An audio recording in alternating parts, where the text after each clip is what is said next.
This coming May, every registered voter in Scotland will have the opportunity to elect a British National Party MSP to Holyrood, because we will be standing on every regional list. It will be an opportunity to send shockwaves around Europe, not just the UK, and for the once proud Scottish people to again show the world that we are ready to defy tyranny. Under the dictatorial fascism of the EU, which rules Westminster, and the politically correct liberalism of Holyrood, Scotland is often now referred to as the sick man of Europe. We have very little left in terms of hard industry or long-term sustainable employment. And despite the best efforts of hard-working staff in health, education, housing and local service provision, the powers that be continue to force decline in the pursuit of profit. This from a nation that's produced more for the world in the terms of innovation, enlightenment and achievement than our small geographical size would have people think. In science, in medicine, in industry, Scots have been at the forefront for centuries. We have produced some of the greatest thinkers, inventors and dreamers the world has ever known. As a Christian nation, Christmas is a special time for us, especially today with rampant consumerism and militant Islam banging aggressively on our doors. We give gifts to our loved ones, and to our friends and colleagues we give festive cards, another Scottish invention. In 1841, Leith printer Charles Drummond produced cards of a happy, fat, laughing face with the legend, "A Good New Year," and many of them emblazoned on it.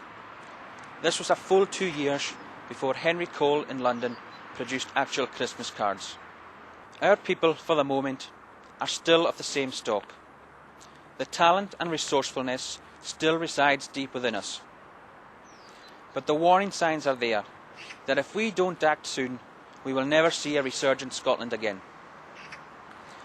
Now, immigration in Scotland is not on a par with our neighbours down south, but it has still had a terrible impact on us. The recent EU expansion has swamped our country with economic migrants, who are freezing our people out of jobs and housing and squeezing funding for health and education. Glasgow has more asylum seekers per head of population than anywhere else in the UK, including London. This wonderful city has also witnessed the most horrific race-hate murder ever to have taken place on British soil, when young schoolboy Chris Donald was abducted, tortured and brutally murdered by a gang of Asian men simply for being a white boy. The chances are you won't have heard of Chris Donald unless you live in Scotland or read the BNP newspaper.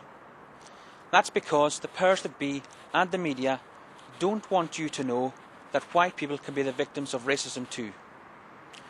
Whether you live in Scotland or not, I'm also pretty sure that you won't know that Glasgow is the asylum capital of the UK, because not even New Labour these days wants to crow about that. We in the BNP are not too frightened to tell the truth, nor are we too shy to stand up for the people of Scotland in their hour of need.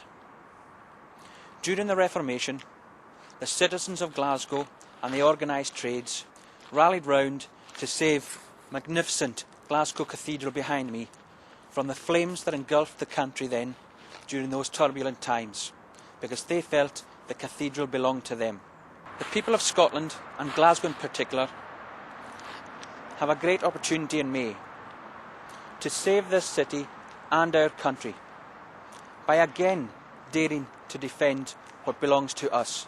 We can again dream as those before us have dreamt, and we can produce another Scottish first by actually putting the Scottish people first for a change.